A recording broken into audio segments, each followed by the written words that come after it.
Hello and welcome to the Rotoworld Baseball Show. My name is DJ Short, and with me here once again is Eric Samolsky, coming off our winter meetings recap show today. This is what we in the biz call an emergency pod. I don't know if people in the biz actually say that, but I'm gonna say it. And there's good reason for that. As Shohei Ohtani, after much intrigue and mystery, has agreed to a record breaking 10-year, $700 million contract with the Dodgers. So we'll take a few minutes here to give our reactions and discuss the ramifications both for real life and fantasy leagues. Eric, first, quick gut reaction from the top here when you heard the deal. Um, why is it always the Dodgers? I mean, I think we talked about it on our last podcast that like this was the expectation from the start, and then the Blue Jays worked their way in, maybe not as much as was reported, and it was a little bit of some showmanship. I tweeted hug a Blue Jays fan, and it was rough. They were used to get the Dodgers price tag up. So yeah, it felt like this was probably the way it was gonna go.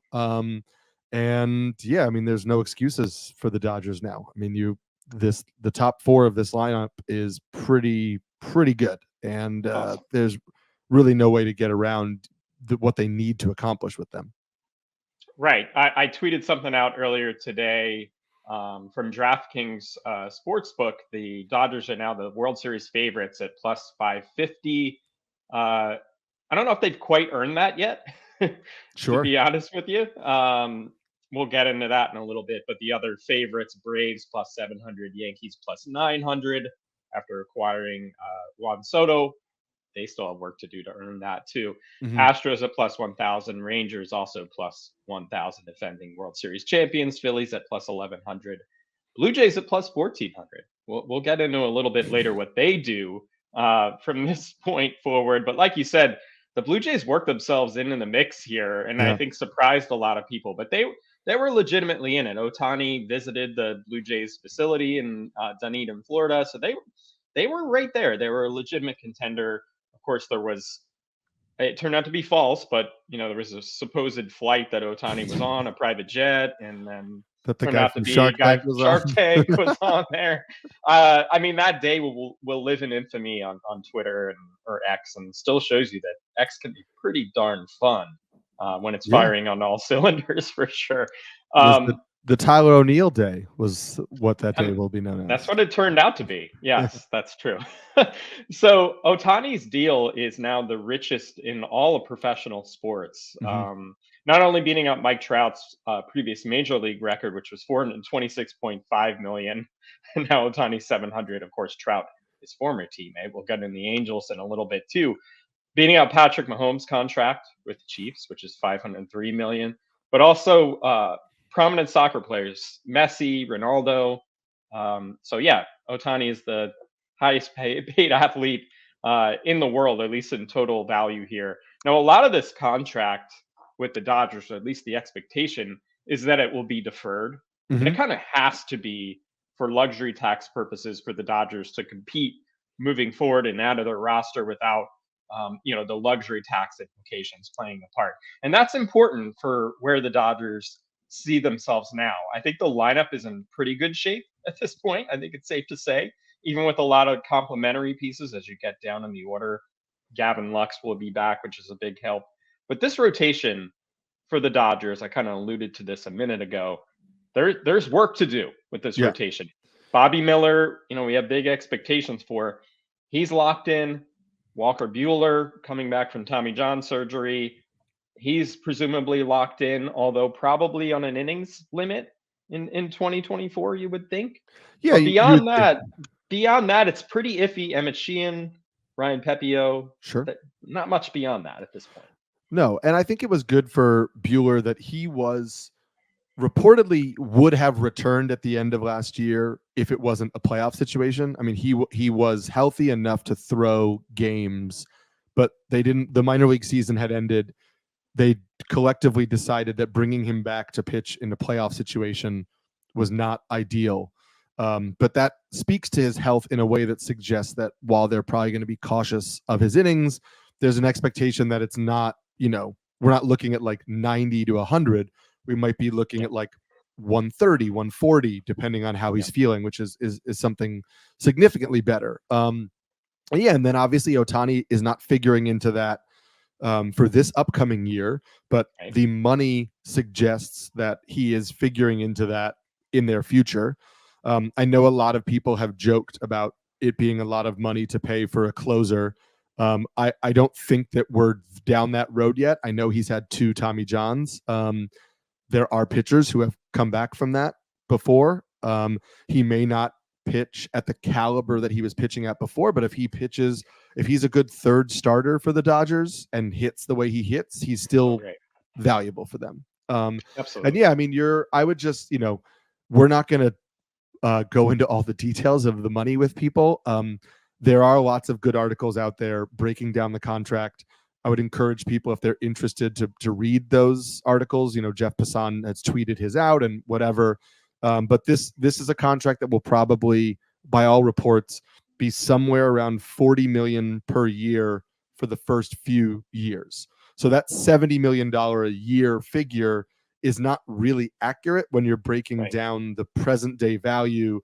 And they're going to backload that because, the Dodgers believe inflation is going to change contracts and all of that stuff. But if you're looking at Ohtani as like a $43 million a year player, that's not that crazy, right? No, that lines up a little bit more with, every other really like star player in baseball. Right. And if he wants to win a World Series, like, he should be willing to defer some of that money to, Sure. get some talent around him. And we'll see what the Dodgers do from here.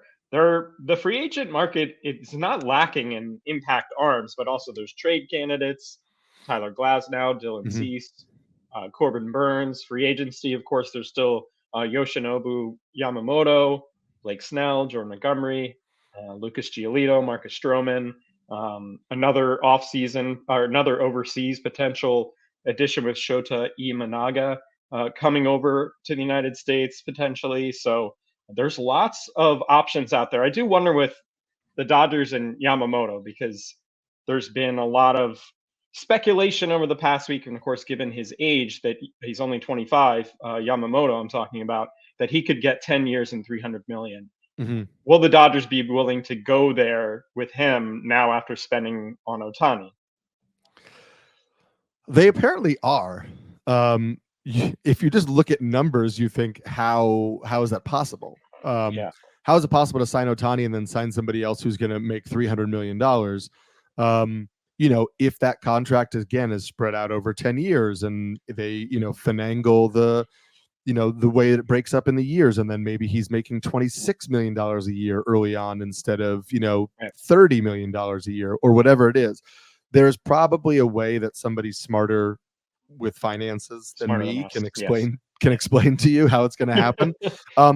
I have been hearing, and it's maybe our East Coast bias, but I have been hearing that the Mets and the Yankees appear to be the front runners for Yamamoto. We talked last podcast about what Steve Cohen's trying to do. The Yankees are meeting with him on Monday. They're meeting with him with Hideki Matsui, Masahiro Tanaka, trying to kind of like sell the idea of the history of, Japanese stars and the Yankees. And then apparently the Red Sox are still in the mix. Yoshida and Yamamoto were teammates in Japan, so there's that angle as well. It does feel though like the Red Sox are a team recently that are not going to pay $300+ million on the free agent market. So who knows? So we'll get into more fantasy stuff on Ohtani here in a second. Before we do, this holiday season, get the fantasy fan in your life the exclusive Rotoworld Draft Guide bundle featuring expert analytics, player insights, and season-long tools. Get all 3 of the draft guides for one low price. Go to NBCSports.com/holiday bundle and use code HOLIDAY23. Again, it's HOLIDAY23 at checkout to receive 25% off and a $10 Fanatics gift card. Great gift, especially since we're working on our Rotoworld Baseball Draft Guide right now, and Ohtani and Soto coming off the board in recent days makes it a lot easier. Yes, to As provide we, you with the accurate information you need. yeah. So no, it's exciting. It's exciting, and hopefully, with Ohtani coming off the board here, it's not official yet, but he still has to take Mhm. a physical, and that's no small thing. We'll say Sure. that. We will see a lot more signings happen in the coming days. So let's talk about Ohtani in 2024 from a fantasy perspective. Now, important to say 2024 because he will just be a hitter, as of Mhm. course he rehabs from that surgery to repair the UCL in his elbow. I think this moves Ohtani up a little bit as a hitter, kind of like we were talking about Soto the other day. I think you'll love the top third, top half of that Dodgers lineup. Dodger Stadium is not like a great offensive venue, but it's not terrible either. So I don't think it moves them around a ton. Counting stats should be there. We're never like Ohtani. You're not drafting him for his batting average, but you're going to get Mhm. the power numbers. You're going to get some speed. You're going to get, in this case, in that top half of the Dodgers lineup, help from the supporting cast in terms of runs scored and RBI potential. Matthew Poliat wrote his instant reaction and put it on rotoworld.com on Saturday night. Check it out if you can. He said that he thinks Ohtani will go in the 10 to 15 range in mixed league drafts. Sound about right to you? It does to me. Curious what you Yeah, think. it does. It's my concerns with Ohtani exist still, regardless of him playing with the Dodgers. I think the biggest one for me is he. I don't think it's a stretch to say he's not stealing 20 bases coming off Tommy John surgery, right? Like, why do you want your prize asset who's recovering from a major arm injury, stealing and sliding headfirst Mm, into second more often than is necessary? You're just opening up the possibility of unnecessary injuries. And then right. you double that with, now is he hitting in front of Freddie Freeman and Will Smith? Because Yeah. now, if, and that's roster resource currently has him hitting second. We'll see when the Dodgers start doing their lineups. So if you're doing that, again, are you running him at that rate? So if Yeah. Ohtani goes down to like a 10 stolen base hitter instead of a 20 stolen base hitter, well, that impacts fantasy value. A Right. little bit, not a lot, but you're talking about the difference between picking somebody 10 and picking somebody 15. Those little differences make a difference when you're picking nits for like the top tier guys. Um, Ohtani scored 102 runs last year. He's probably going to score more hitting if he hits second in the Dodgers lineup. But how many more can you realistically project for somebody who already had 102 runs, right? Yeah. He had 95 RBIs. If he's hitting second with the Dodgers, again, how many more RBIs can you realistically project for somebody hitting second in the batting order coming from hitting fourth in the batting order? So Right. maybe he gets 100, 105. So you're all still right in the same range of everything. And then listen, the Dodgers home park is slightly worse for left-handed power than the Angels park is. You're Yeah. talking like minuscule numbers, but like, it's not like Soto going to Yankee Stadium and you're like, oh, this could unlock another level. So I think you're kind of getting the same Ohtani season you got last year with maybe a touch more counting stats, but fewer steals. Yeah. And at a util only spot. Sure. Um, so I still think it's tough to take him, super early ahead of all these other guys.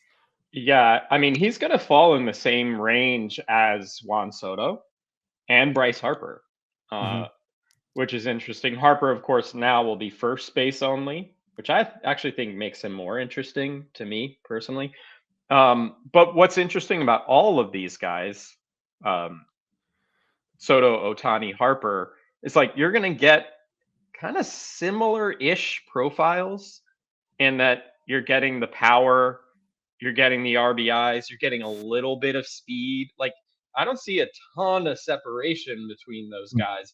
I think it's just a matter of obviously how the draft falls and how the board falls.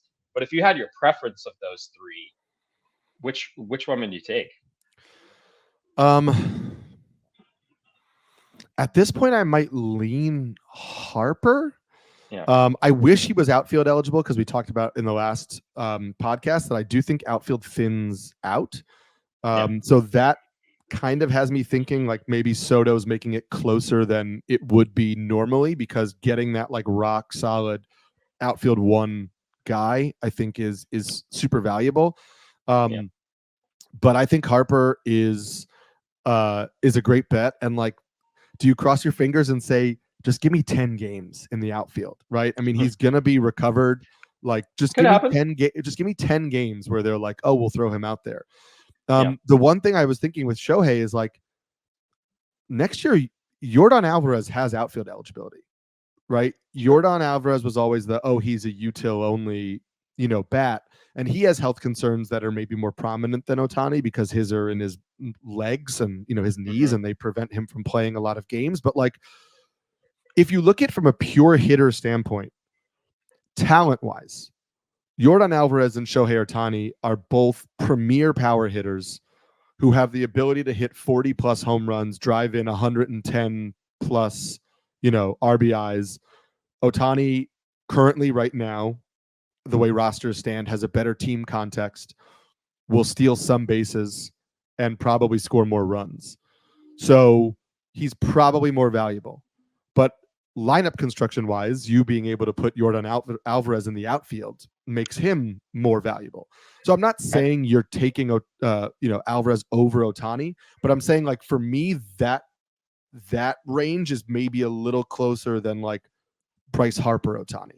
I think I'm more inclined to say definitely Harper, whereas I think Ohtani drops a little bit in the range where like I don't know where Yordan Alvarez is going right now, but I think like he's kind of in that same range, maybe 15 to 20 kind of feels like where he usually goes. Right. And with the kind of environment that Major League Baseball is now with stolen bases, like if you want to, I wouldn't say reach for Alvarez, but if you want that kind of, obviously you're not going to get the speed, but he can hit for average too. Right. You can get the speed later, especially if it's like with Soto and Harper and Ohtani, they're not stealing 30 bases. They're going to steal 10 to 20 probably. Right. You can easily get that later. Yeah, and I think if you think Ohtani's stealing 20 plus bases again, then sure, that isn't as close. If you think Ohtani, like I do, goes down closer to like 10, then that 10 stolen base gap is a little bit easier to make up. And I just looked right now that on NFBC from drafts over the last month, so from November 10th to December 10th, it's 57 drafts. Ohtani was going 15th, Harper is going 16th, Alvarez is going 17th. Love it. And Soto's going 14th. So those four guys are all right in a row. So it really is a choice that you're gonna make. And position, I really do think factors into that a decent amount if you're on formats like NFBC. I agree. So we'll talk about Blue Jays and Angels here in a second, where they go from here. But first, this coming Sunday is an AFC showdown with playoff implications when Lamar Jackson and the Ravens travel to Jacksonville for a date with the Jaguars. Coverage begins at 7 p.m. Eastern, only on NBC and Peacock.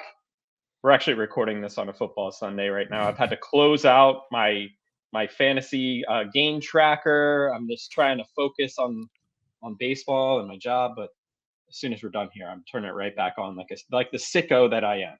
All right, so let's just talk to watch the Texans Jets like a sicko. Oh my god! Like it was the only game that I had offered right now, and I'm like, I guess I'll put this on. And I was like, this is painful. But today, the Jets actually look like a competent offense. Very sure. strange. Jets fans probably feel better today than Blue Jays fans do. I mean, that's definitely true, which is very, very rare. So appreciate it, Jets fans. But yeah, I mean, you got to feel for Blue Jays fans right now.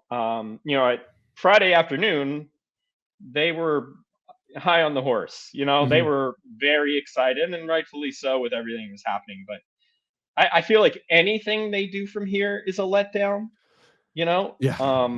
There's nothing comparable out there. We know that the Blue Jays Well, obviously Matt Chapman's in free agency. Mhm. Kevin Kiermaier is too. They need a lefty bat. There's not a ton of lefty bats out there in free agency. The most prominent one is Cody Bellinger. Right. That's the dot that everybody is connecting. Right. Yeah. Is okay, you swung and missed on the biggest free agent hitter. So now you turn your attention to the second biggest. If you were willing to pay whatever for Ohtani, you should be willing to pay something markedly less for Bellinger. And there is space, right? There is a spot for him. Yep. There, if you look currently on roster resource, Nathan Lukes is set to start in left field for the Blue Jays with Dalton Varsho in center. That's not going to happen. Like, they're going to find somebody else by opening day. Bellinger makes sense as a fallback. He had a really good year. We understand the caliber of player that he is. We understand, the injuries that he kind of battled through for, I guess, 2 and a little bit seasons, if you're counting that 2020 season, which really 2020 wasn't terrible. It gets lumped in because his batting average was 239, but like the walk rate, the strikeout rate, all that kind of stuff was kind of in line, and you feel like that may have gravitated back to a normal season. So 2 bad years for Bellinger, still just coming off his age 27 season. 2020 guy, 30-20 guy, potentially in a good park, career 260 hitter, and that's including the 2 terrible seasons. Yeah. So I think there's every reason to believe that last year was him reverting back to form, not a fluke. The risk is the underlying metrics to his production last year were like, it didn't match up exactly. The average exit velocity, like, depends on how much stock you want to put in that, but it was very pedestrian. Yes. We'll put it that way. So in addition to kind of the erratic career that he's had, the injuries, when you have results that don't match up with the metrics, like, there's another piece of risk in there. But I mean, nobody's Shohei Ohtani. That's the thing. Of like, course, yes. So it's Ohtani, and then large gap Cody Bellinger. Now, yes, he's the number 1 option. There's also Jung-Hoo Lee, a left-handed hitter, coming over from the KBO. He could be interesting. Jock Peterson, not super exciting, but productive left-handed bat. Could be DH most likely, replacing like a Brandon Belt, but could also play the outfield if he has to. Like, I think they make sense out in free agency. On Friday, there was a report that the Twins are shopping Jorge Polanco, a switch hitter. I think he could make some sense there for the Blue Jays too. So there's, Joey Votto's out there too. I don't think anyone would complain about Joey Votto, signing with the Blue Jays in his home country of Canada. Like, that could be fun. Is he going to be, the needle mover for the offense? Not really. No, but the Blue Jays are one of the only teams that employ 2 catchers in their lineup every day because they DH one of them. And that's no knock on Danny Jansen. Like, he's a very good hitter, but getting somebody like Joey Votto to be a bench bat DH is not a huge downgrade. In fact, it, depending on the quality of performance you get from Votto, could be an upgrade. The Jung-Hoo Lee signing, it would be, he is a strong defender. And that was kind of what they leaned towards last year when they, put Kevin Kiermaier in the outfield. Right. There's other guys that are out there. Like, there's a potential reunion with Teoscar Hernandez. Right. There's Jorge Soler, if you're just looking for like a DH option. He's not somebody who's going to play in the outfield. If you really swing and miss on some guys, there's like, guys like Eddie Rosario. If you want defense in the outfield, Michael A. Taylor, Harrison Bader. These are not like, oh my God, I can't believe they got those guys. That's kind of where we go after Cody Bellinger, though. Yep. Like, after Cody Bellinger, it is probably Teoscar Hernandez, Lourdes Gurriel, right? Like guys that the Blue Jays had and got rid of, and they could go back to that route if they wanted, but they seemed like they wanted to add defense in the outfield. And so then you got to add like your Soler at DH if you're going to put somebody like Lee or Bader or Michael A. Taylor in the outfield, that lineup needs power. That lineup needs pop. And it's crazy to say because we know that Vlad is in there. We know that Bo Bichette is in there. But like that's kind of it, right? Like George Springer is going to be 35, is on the downside. We know what we're getting, solid player, but nothing's popping off the page there. Kevin Biggio didn't really develop. Like he's a fine throw in, add in. Dalton Varsho took a huge step back last year, offensively speaking. Like he's not really, you can't count on him as a difference maker. Offensively, Alejandro Kirk has not evolved into a difference maker. So there's a lot of holes in that lineup. And if they want to compete with the Rays and with the Yankees, and depending on what the Red Sox do, I mean, I do think adding Tyler O'Neill was a good piece for them, but doesn't separate them from the Blue Jays. But if any team wants to compete in that division, the Orioles, who won the division, those guys, right? Those guys. So you have to make big moves. And I know the Blue Jays tried, but they can't fold up shop now. So the Angels, what we knew, it was very unlikely Ohtani would return to the Angels. So now that it's here, I feel like the Angels are at a crossroads as a franchise. Mm-hmm. Now, it did come out this week, like the Angels are not trading Mike Trout. They should. They should. But I feel like it's one of those things that it will only happen if Mike Trout goes to them and says, I want to be traded. Right?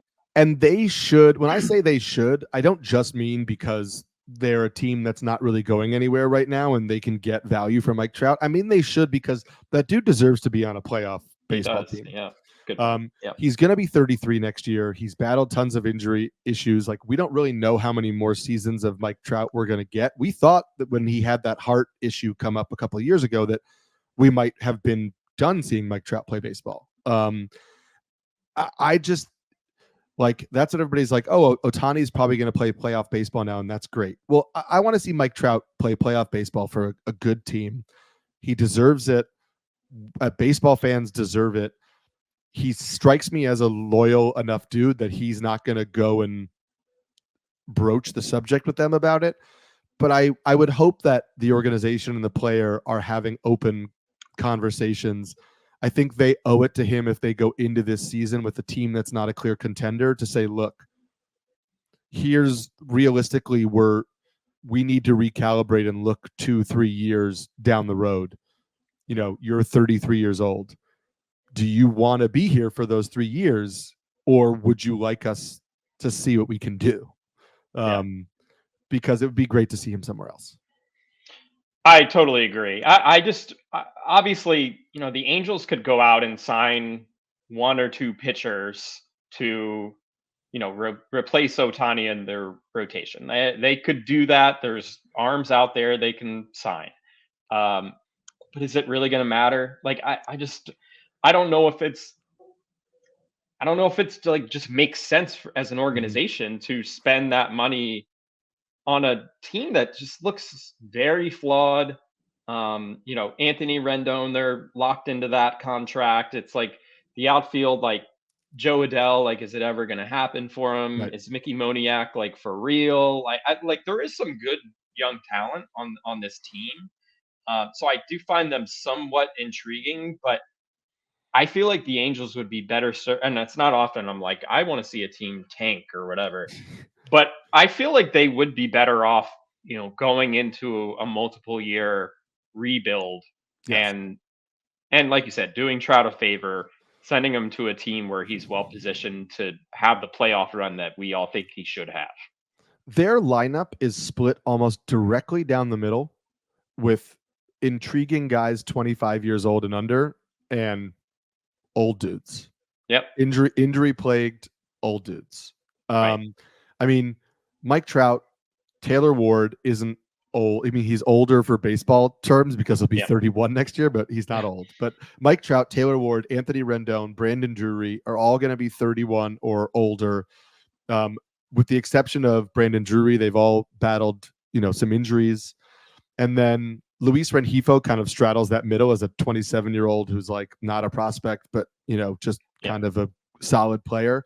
But then you've got like Logan O'Hoppe, Zach Neto, Nolan Shanuel. You mentioned Mickey Moniak, Joe Adell, Trey Cabbage is 26 years old, went 30-30 last year in AAA. Like, these are guys where I would just be like, why don't we just see what the young hitters can do and see if we can make a young, a team of exciting young offensive players, or just see if there are any that are out there that are worth rebuilding around. Because if you look at the Angels' top prospects, it's almost all like outfielders and pitchers who are in high A or lower. Mm-hmm. Like, this is a team, and some of them are really interesting prospects by all accounts from what I've read about them. Mm-hmm. But like, they're not coming up for 3 years. Well, given the Angels' penchant for just calling up. Yes. I just mean, you've got 20-year-olds in high A. Yeah, right? I know. Yeah, maybe they'll come up in a year or two. But I just mean, like, help isn't coming through that door. Yes. Your timeline is 3 years down the road. Yeah. And just lean into it. I mean, you just have to lean into it. Ohtani was the only reason that they should have been trying to go all in still on the current roster. And that is now gone. Right. Yeah. So we'll see. I mean, I think Trout will begin the year on the Angels roster. I'd be shocked if he didn't, but I could see one of those things, like, as the season moves along and, the Angels turn out to be horrible, which I think is a pretty decent chance that will be the case, that the conversation is had, and we'll see which teams are contenders. And if he feels like there's one that's a good fit, like, I could see it happening come trade deadline this year. So we'll see. Something to keep an eye on. Sorry, Angels fans. If I don't mean to kick you while you're down, but I feel like a lot of Angels fans might agree with that too. Like, they need to just like pick a lane and like go for it. So we shall see. Yeah. It's literally, I mean, it is staring them in the face, right? Like, their lineup is split down the middle. Their rotation is kind of split down the middle too. You think about it that way in terms of like prospects and older guys. I mean, you've got guys like, Tyler Anderson, and I guess Griffin Canning is still 27, even though he's battled tons of injuries. But like, you've got like Chase Silseth, Reed Detmers. Like, are those the guys you're going with? You're leaning into? Yeah. Yeah. So I think that'll do it for our emergency pod. I don't know the next time we'll talk to you guys. I said that the other day, and then 2 days later we're back. But if Yamamoto signs, I feel midweek like Yamamoto, we might have to do another emergency pod. So you probably haven't heard the last of us yet on the Rotoworld Baseball Show. We have our new name, so remember to subscribe wherever you get your podcast. So you can actually find all your favorite NBC sports shows on Amazon Music. Just head to amazon.com/NBC Sports. Also follow us on Twitter or X if you don't already. Eric is at Samsky NYC. I'm at DJ Short. Take care, everyone. We will see you next time. Enjoy the hot stove.